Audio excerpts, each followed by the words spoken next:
Good morning, good afternoon, wherever you are, whenever you happen to be listening. I am excited to welcome to the show today Emily Mertz. She is the VP of Marketing at Slice Labs, Inc. And Emily and I have only had a brief conversation so far. I was actually introduced to her by Tracy Stanlin from Chisel AI. So I am excited. This is really going to be all new for me. I get to dive in with Emily today, get to know her and her story a little bit better, and get to know more about Slice as well. So welcome to the show, Emily. How are you doing? Thanks, Olivia. I'm doing really well. I'm happy to be here.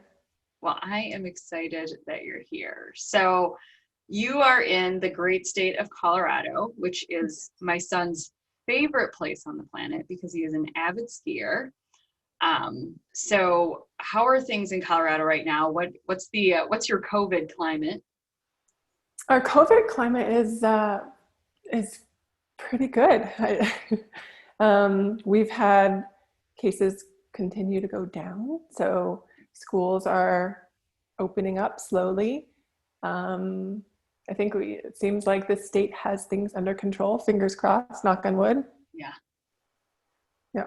The governor's done a good job in Colorado, so I'm happy to be here versus some of the other states. Yes, so it does seem like a bit of I tried to map it out and like figure out if it was coastal or like, by region and zone and see if I can't figure out any rhyme or reason. So obviously it's really comes down to how a state has decided to put controls in place, I think. Right, exactly, I think so. Yeah. So, but other than COVID, the state is not doing well with fires. Denver has been very hazy. A couple of weeks ago, we had ash falling in Denver from fires that are 2 hours away. So hopefully those will be contained soon.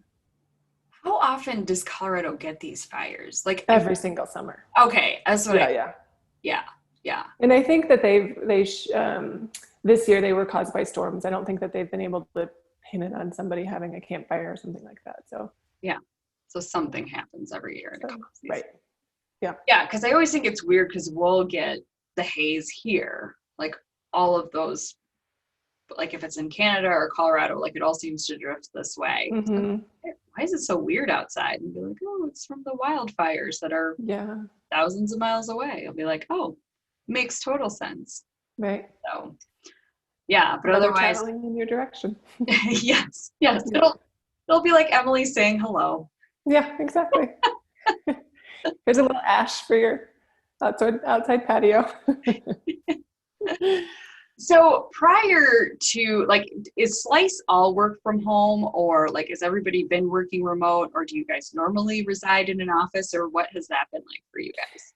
Yeah, so normally we have most of our employees in an office in Ottawa in Canada. Mm-hmm. And then we have a few other people who work remotely in Toronto.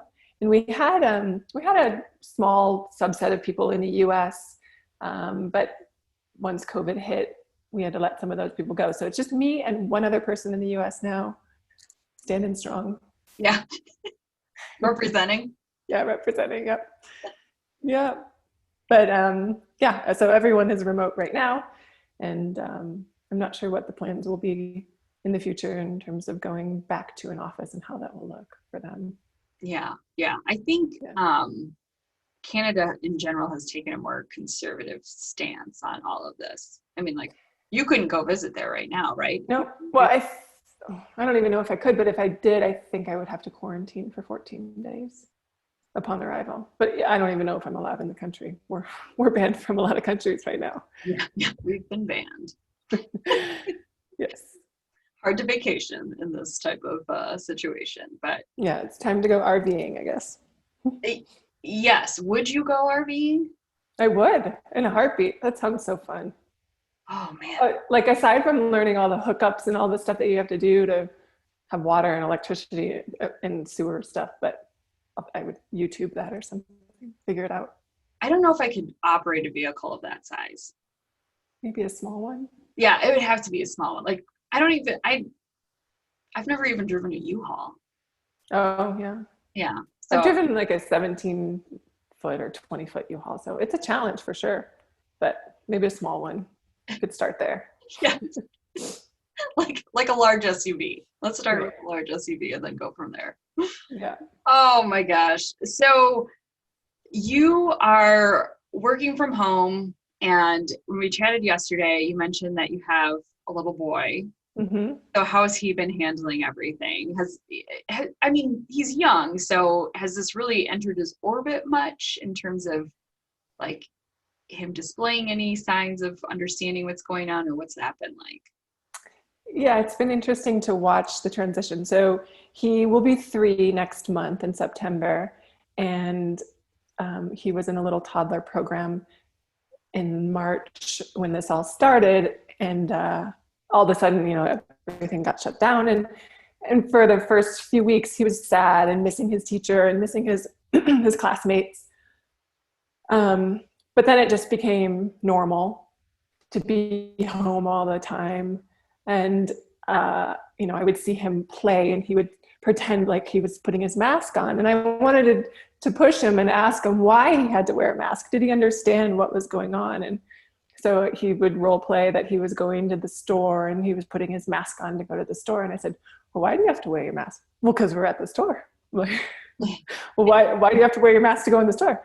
Because we're at the store. So I don't think he quite grasped that there was a virus or that people were sick and that sort of thing. But it just seems like commonplace for him now that this is the way we do things and this is normal behavior. So Yeah. Hopefully it doesn't last long, and hopefully he won't remember. Yeah. Well, yeah, exactly. I mean, it is interesting I don't know, like 5 years, it'll be interesting to see what kids remember about this type of experience, especially if they, please God, let them go back to, a normal school setting and that kind of thing. It'll be interesting to know to just see what they recall and, what they write about, I guess, in their right. How they draw their pictures. Yeah. Yes. I didn't even think about that. Yeah. I'll have to make my daughter draw something for me. It'll be interesting to see what that looks like. Yeah, for sure. Yeah. Mm-hmm. So I want to pivot a little bit and talk about your role at Slice and, your journey so far. How you got to Slice. What has your career path been like? Sure. So I've been at Slice for over 4 years. I think I was about the 10th employee, so pretty early on after they started. And I knew 2 of the 3 co-founders from my previous career. We were all kind of in the same insurance technology space. And so they had reached out long ago about joining a company they were working at prior to Slice. And at that time, I wasn't ready to make a career move.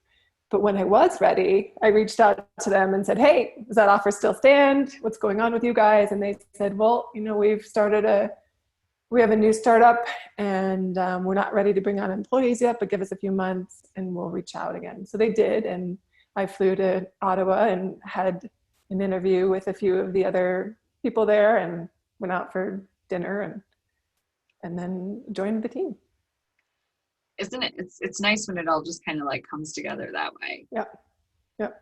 So what were you doing prior to Slice? So I worked for like an insurance software vendor in Denver as well, going into the office every day, doing that lovely commute at 7:30 in the morning and 4:30 in the afternoon in Denver traffic, which has gotten pretty bad. So I don't miss that at all. Yeah. Working from home, I wouldn't trade it for the world.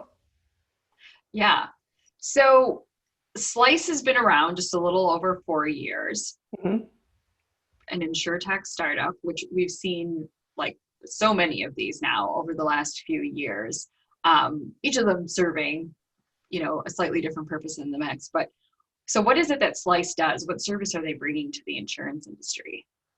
So we are providing insurance carriers or, technology platforms the ability to bring their existing products to a completely digital, digital experience, or to create brand new usage-based, 100% digital offerings that fit the way that we are living now. I mean, we're all used to having everything be on demand. I mean, you know what those things are, so I won't go into it. But so we want insurance to kind of catch up to the 21st century and do what banking has done and really just get to know the customers and be fair and transparent and hopefully shift that mindset that, you know, most people don't have a good taste in their mouth when they think about insurance, and they don't really feel like they feel like they're being ripped off or not covered or whatever it is, right? So we're really trying to shift that mindset forward into something that's positive.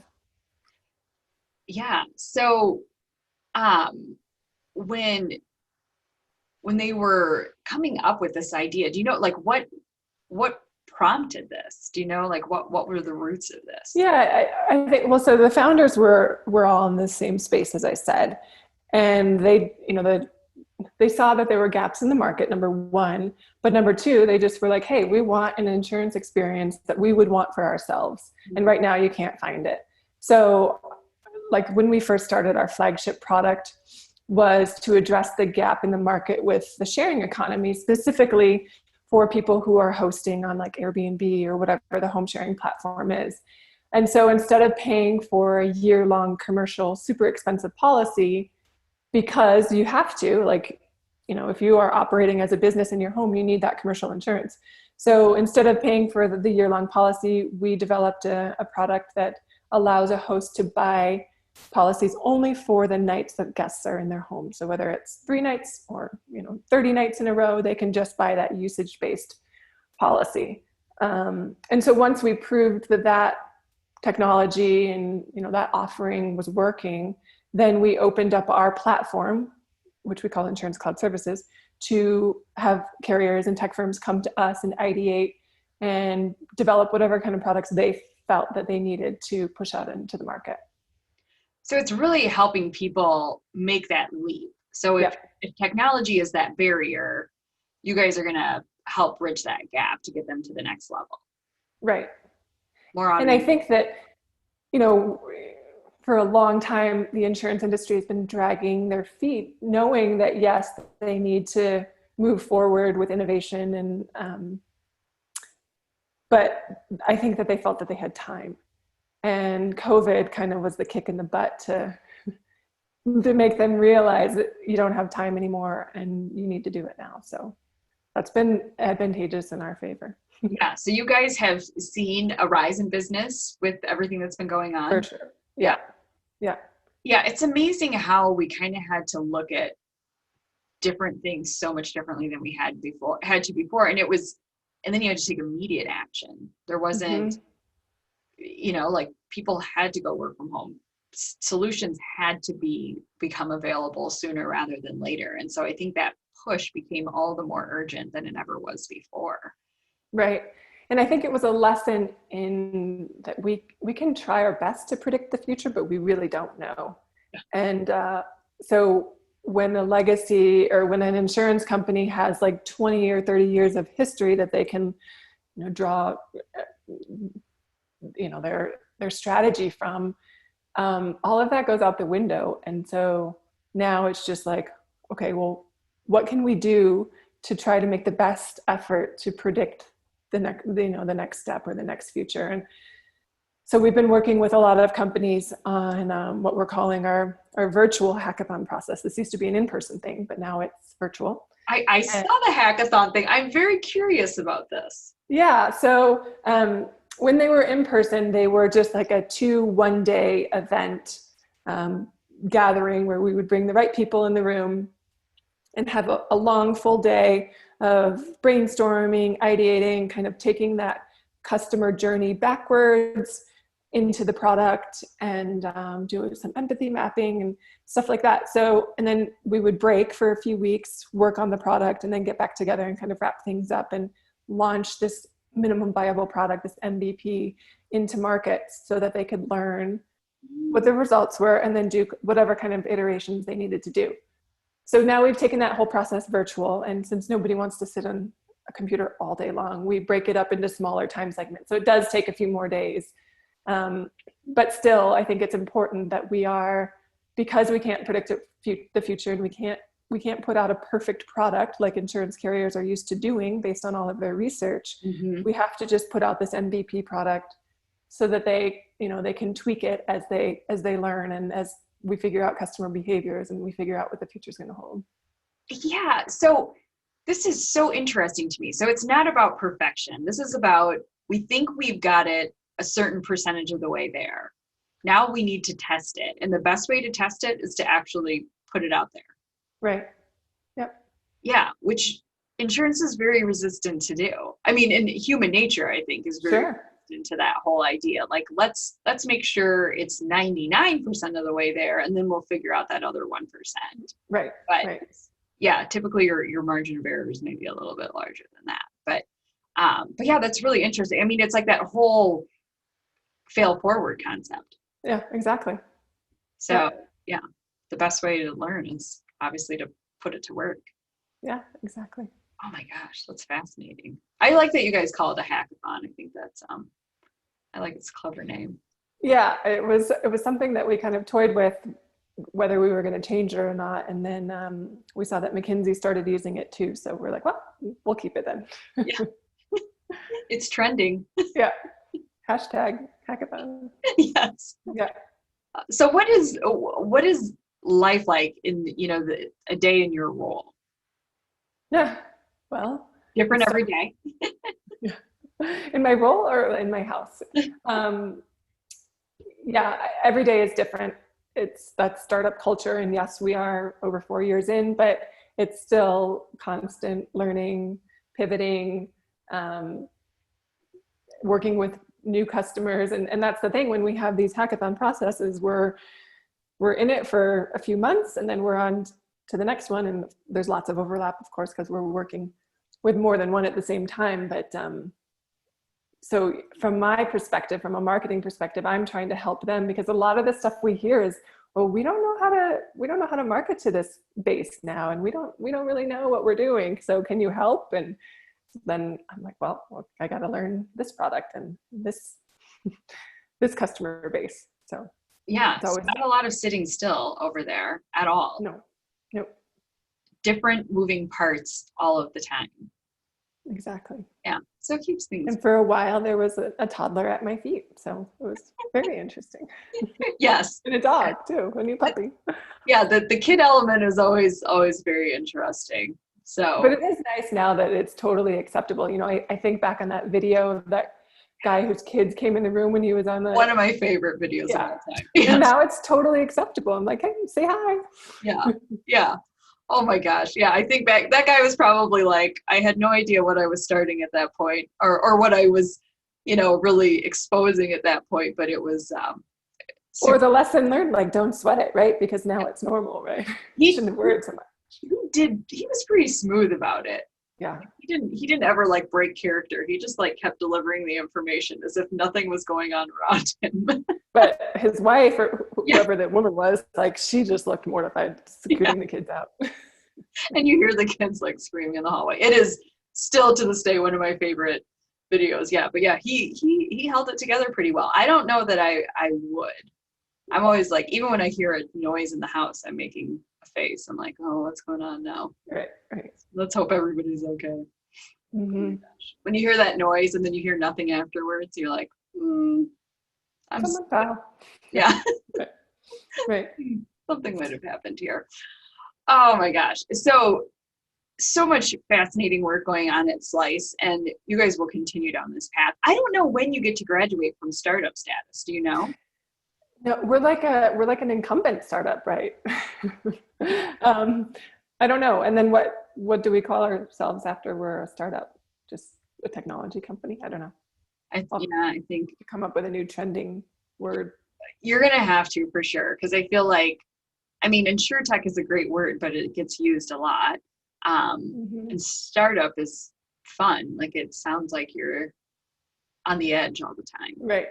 Which you guys technically are starting up, like you said, every single day. So with something new, I think you can hang on to it. You might be a lifer startup. Let's do that. Let's go with that. Yes, for sure.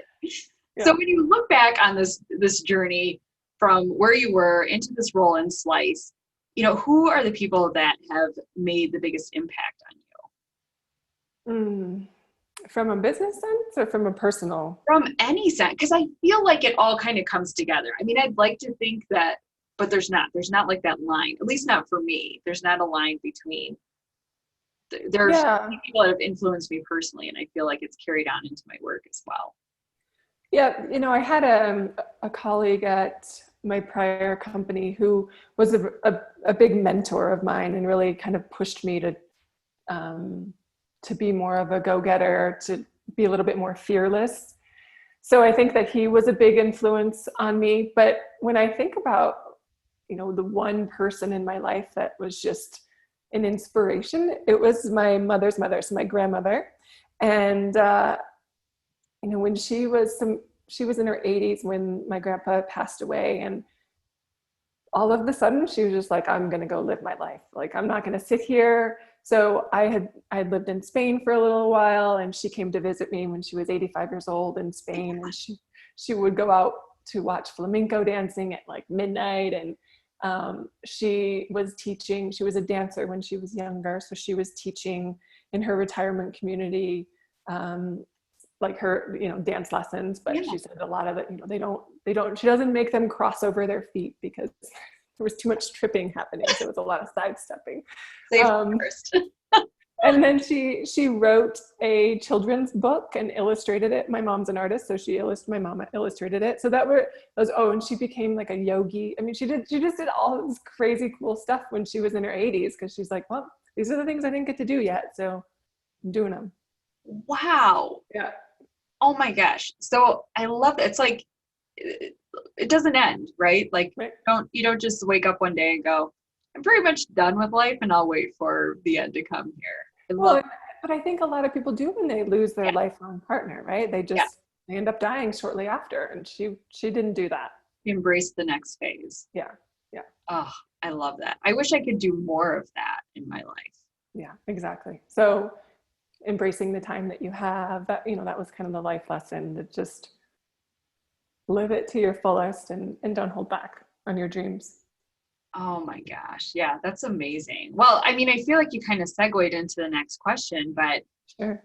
Like, what have been your biggest lessons in life so far? Like, what are those things where you're like, whoa, this is life-changing for me? Yeah, I mean, like I said, living in another country was kind of life-changing in terms of just opening my eyes to other cultures and whatnot. But I think that the underlying message has just been to always trust my instincts and embrace them. Trust your instincts, I guess. Yeah, which can be hard to do. I always wonder and maybe you don't struggle with this now and feel like I'm just talking about myself, but what do you think it is that makes us stop from trusting our instincts? Well, I don't know. I'm going to speak from the female point of view. Yes. I think that, we've been societal, kind of molded in society for a long time to say that, we're not parenting right. We aren't good enough in a career because we're a woman. So I think that there's just a lot of societal pressures that are pushing us away from trusting those instincts. Yeah, second guess. Mm-hmm. So many things. Yeah. I think about just getting dressed in the morning. I second guess that decision. Right. So I start pretty early on in the day with second guessing myself. Yeah. So when I was looking at the Slice website, it sounds like they've made a very concerted cultural effort to promote women. Mm-hmm. They state it very openly on the website, in fact. Yeah. And so I'm curious from your perspective, how you feel like Slice is doing that and how we promote more of this in either the insurtech space, insurance, any industry for that matter. I think sometimes it's one of those things, there's some sort of resistance there still. Yeah. Um, so I think that I think it just, number one, it happens naturally because we don't have any red tape or bureaucracy, right? Like anybody can talk to our CEO. There's no one should feel, or, and then I'm speaking for myself, but I've never once felt intimidated. So the door has always been open throughout the entire company. And, you know, when we hire a strong candidate or a strong employee, then we definitely promote them. And we've hired some pretty kick-ass women. Yeah. And so last year, I wanted to really highlight what we've been doing, and especially in the insurance space, right? There's just a lot of old white men. Yeah. And so I wanted to kind of call out the story of the women at Slice. So we published what we call the Female Factor, and it went out to in the Insurance Technology Association magazine, in print and online, during last year's InsurTech Connect conference in 2019 in Vegas. So it was really well received. We got lots of comments on, you know, what a great story, thanks for telling this, that sort of thing. So that was just one way that we could showcase, you know, the support and the women behind Slice and our stories. Yeah, which is amazing. I feel like we need to tell more of those stories. Mm-hmm. I remember I was talking to this person once, and they're like, "Oh, there's so many of these women's conferences going on," and I was like, "Well, I think it's a good thing." Right. Like, right. I like it. I like being able to learn from other women that have had different experiences, not necessarily more experience, but just different experience in the industry. And that's part of the reason why this podcast exists, is that I think that there's a lot of inspiration in understanding how people have arrived at the positions that they're in, or the challenges that they faced and things like that along the way. But is there anything else that you can think of when we try and, you know, encourage other women to take that next step in their career, and they're resistant for different reasons? Like, how do we get them to that next stage? Yeah, I think it goes back to like that, the trusting your instincts and kind of trying to empower yourself. I'm staring at a book that's sitting at my desk right now, and it's called The Women Who Run with Wolves. Have you heard of it? It was like a New York Times bestseller for a long time, but it's just talking about like the powerful force that we all live with, and the instincts and the creativity and the ageless knowing, and like how we can kind of tap back into that fierceness that lives in all of us. And, you know, without being overbearing, you know, how do we bring that out in ourselves and in our careers and whatnot? I've only read the first few pages, but I'm excited to finish it. Yeah, I have not heard of that one. I've read quite a few. I'm trying to like look at my bookshelf now, but yeah, have you read That's What She Said? No. That's a pretty good book about communication within workplaces. Obviously, men and women need to be able to communicate. It's never, it's, you know, it's not going to work if only one gender is dominating the other. Like, it has to be a collective effort. So it's a very interesting book. Lots of statistics in it as well. But and I think the other thing I think about too is like, now that we're all online, kind of starved for personal connection, in-person events, that sort of thing. I think there's been a lesson learned that even online, even virtually, you know, you and I have already formed a good rapport, that you can still have those strong connections, and even more so when it's in person. And so, like, you know, may we weave how important we are to one another to kind of rise and feed that. And so, you know, can women help other women instead of being catty and mean and competitive? I just like kind of embrace that human connection and really use it to lift each other up and push each other forward. You know, like compliment someone once a day, that sort of thing. Yeah. And I that's an interesting point that you bring up. I had this discussion with another friend of mine, that there is almost that, there can be that cattiness that exists, and it's very intimidating to other women that feel like they might be on the outskirts or they don't have the experience or the credibility that they need.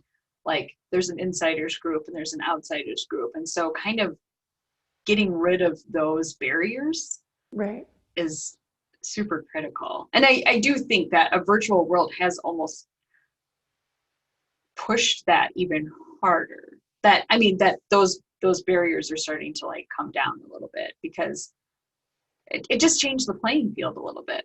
Right. Yeah, I'd be curious because I could also see it going the other way where because you're not in an office and you can't really read people and read if you're doing a good job, then you're like, oh crap, I gotta like really step it up and make sure that I'm one-upping in it. So yeah. It could go either way. I see how that could be either way. So it'll be interesting again to see post all of this what an in-person event looks like, and if the shape of us it just is different than it was prior. Not the physical shape, which some people have attributed some physical shape changes to COVID as well, but that's a whole different subject. So if you could go back and give your younger self a piece of advice, what would it be?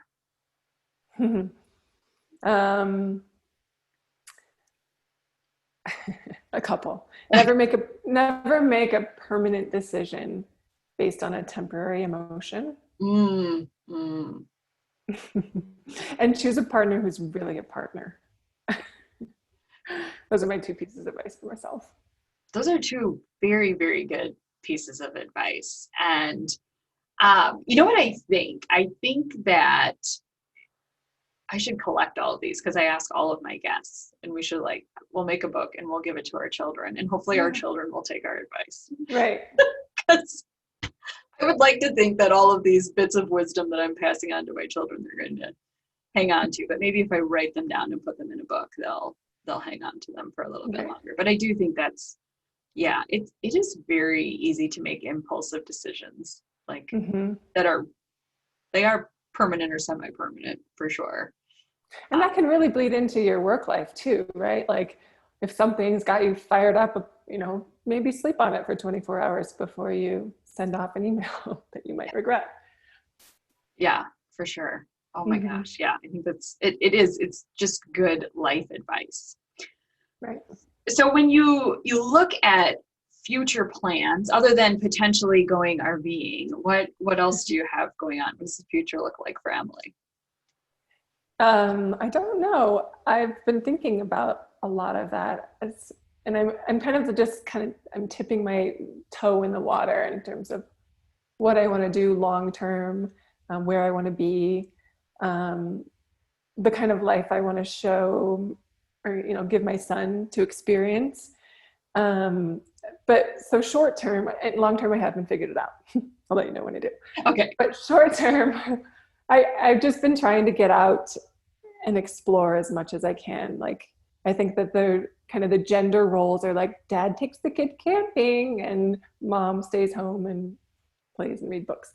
So I'm trying to flip that and do all those like cool outdoor activities with my son. And so we were up in Grand Lake, Colorado, which is gorgeous, glacier formed natural lake and, surrounded by all these mountain peaks. And we saw a car drive by that drove straight into the water. So an amphibious car. And since then he's been obsessed with these, what we call boat cars. So a couple weekends after we saw that, I took him back there for a boat car ride and he was just in heaven.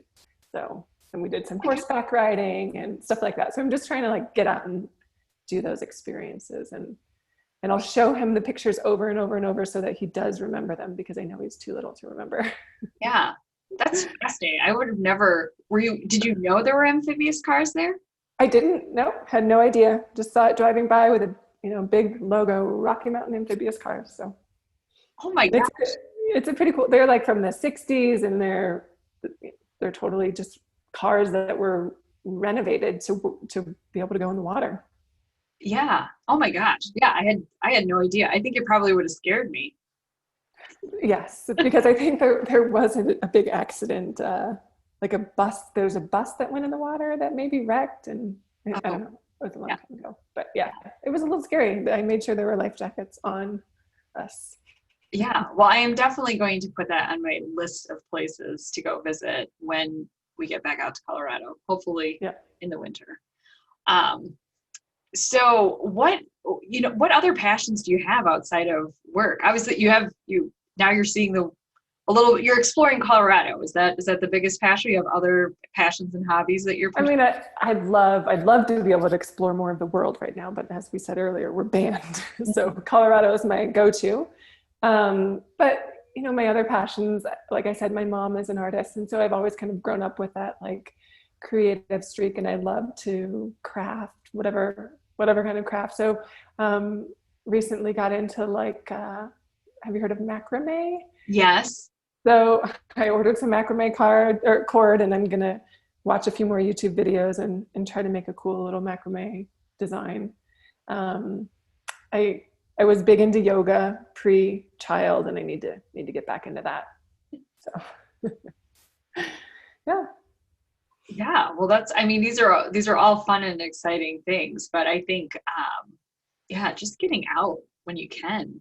I mean, there's not a whole lot of activities going on at this point in time. So I think whatever you can do to get some fresh air and expose yourself and remind yourself there is a world outside, right? Again. Yeah, exactly. Oh my gosh, yeah. So I think it's been easy to just kind of like, at least I felt like for me, it was really easy to just kind of get stuck in a corner. Hunker down, right. Yeah. Right. Not leave my house for a few days type of thing. Order groceries online, all of that kind of fun stuff. Which is still something I'm going to keep. I mean, I do love going to the store every once in a while to pick out new things, but that Amazon grocery delivery sure is nice. Just way too convenient. Yeah. Yeah. Yeah. Yeah. Yeah. The consumer demand. Again, on demand. Yes, absolutely. So, final question. Are you ready? I'm ready. Is this the secret question? This is the secret question. Okay. If you get to play DJ for 5 minutes and you get to pick any song, what song are you choosing?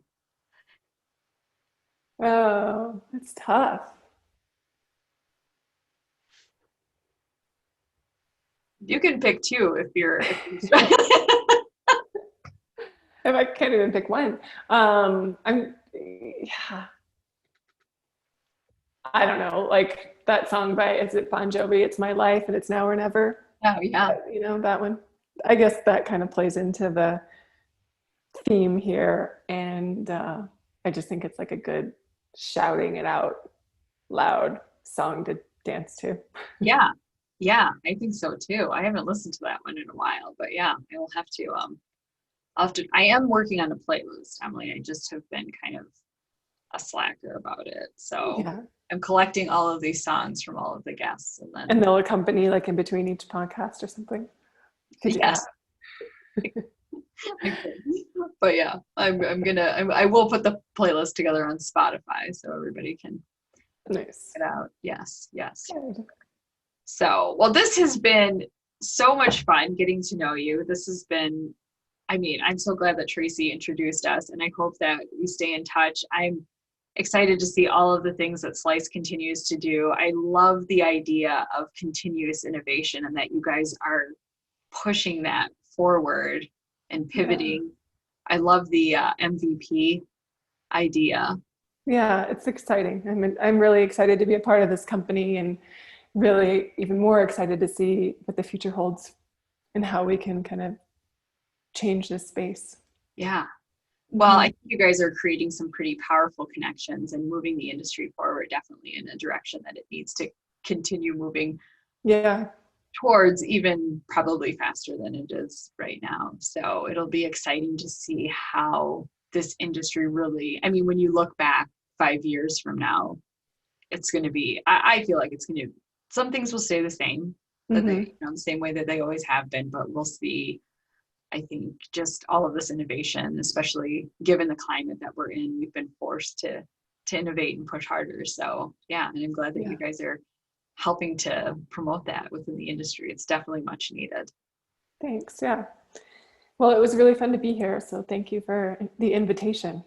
Yes, absolutely. Well, anytime we'll catch up again, and yeah, enjoy a Colorado weekend. Hopefully you guys have Thanks. some less hazy and more pleasant weather ahead. I hope so too. Yeah. All right. We'll talk soon. All right. Thanks. All right. Thanks, Emily. Mhm.